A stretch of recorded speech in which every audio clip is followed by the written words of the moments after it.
Hi everybody, it's me Vivian with VP3 Orinda, and I am finally back to share another message from the Shine book, a Pleiadian message to awaken your true purpose and power. And it is message number 57. I was looking for number 57 and there was not a 57. It goes 56, 58, 58. So they have a typo.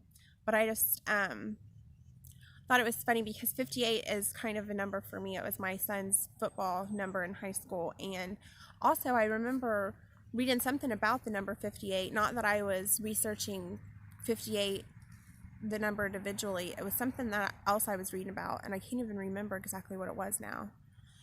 There's some kind of deep information I can't remember, and the number 58 was there, and it was a pretty powerful reference to 58, and I cannot remember what it was, but seeing 58 twice in a row right here just reminded me of it, so I will have to go and hope that I can find that. But it's message 57, The Emerging World, Part 6. We were explaining the different levels of society that are emerging. In fact, one additional level is emerging. There is already a number of true new movements related to this new emerging way of life. Much of it is a reflection of pure thinking that is eliminating and exposing old and dishonest or unethical practices. These new movements all reflect the purity of thought that is typical of the new breed of human. Persistence is no longer accepting an illusion that has false foundations. However, there are some existing movements that have on the surface all the hallmarks of the new movements, but these false movements do not stand up to scrutiny. We are referring to a number of so-called charities that are most uncharitable in their practices.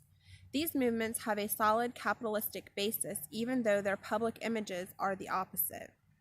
Over the next decade, each one of these movements will be exposed for what they truly are. The basis for this exposure is that the leaders of these movements are unable to keep up the facade. Their hearts and minds are out of sync, and they get tired of being in two places. As a result, they show their weaknesses and are unable to cover up.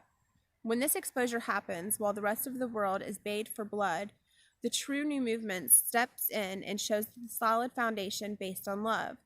These are not altruistic movements based on a one-for-all and all-for-one philosophy, but rather movements run by like-minded people who simply do what resonates with them on a basis that brings followers who agree.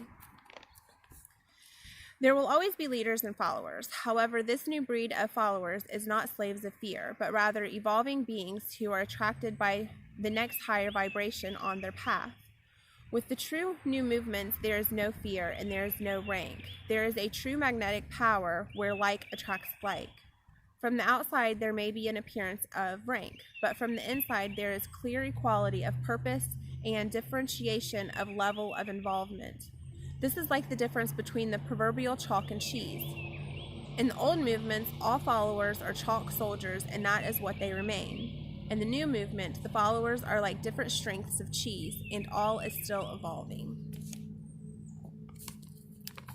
We are seeing a lot of charities and fake things falling right now. I don't know if you have heard about the Mother Teresa stuff and all of that, but there's that, and we have been hearing about the Clinton Foundation for years, and there's just a lot of illusions that are becoming clear to a lot of people. Not everybody's seeing it yet, but I'm excited to see how it all plays out, and for the people who have doubted and thought that I was crazy, for them to see the truth. Not that I want to be right, just so that the truth's, the truth is out there. Well, thanks for listening to the message, and I will talk to you next time. Bye.